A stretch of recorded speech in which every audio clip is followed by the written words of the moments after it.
সমুদ্রের ধারে ছোট এক গ্রামে থাকে অর্ণব। তার স্বপ্ন একদিন সে দিগন্ত পেরিয়ে যাবে অভিযানে। এক সকালে অর্ণব সৈকতে পায় এক পুরনো বোতল।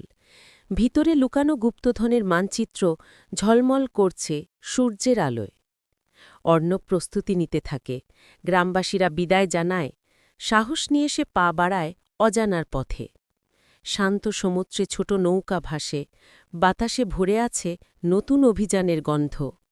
হঠাৎ আকাশ কালো, বজ্রপাত আর ঢেউয়ে নৌকাটা কাঁপে, কিন্তু অর্ণব দৃঢ়ভাবে দাঁড়িয়ে থাকে। ঝড় শেষে সে জেগে ওঠে এক অচেনা দ্বীপে। কুয়াশার মাঝে রহস্যে ঢাকা বনভূমি। দ্বীপের ভিতর আলো ঝলমলে গাছ, অদ্ভুত পাখির ডাক, সবকিছুই যেন এক জাদুর রাজ্য। সেখানেই দেখা মেলে দুষ্টু টুকুর। টুকু লাফিয়ে লাফিয়ে অর্ণবকে দেখায় গুপ্ত গুহার পথ। তারা পাথর পেরিয়ে পৌঁছে যায় বিশাল গুহার দরজায়। ভেতর থেকে আসছে আগুনের আলো। গুহার ভেতর আগুনের ড্রাগনের সামনে দাঁড়ায় অর্ণব।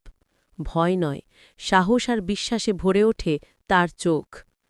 ড্রাগনের চোখে জ্বলে ওঠে শান্তি। গুহা আলোকিত হয় সোনালি আলোয়। অর্ণব পায় সত্যিকারের ধন, সাহসের শক্তি।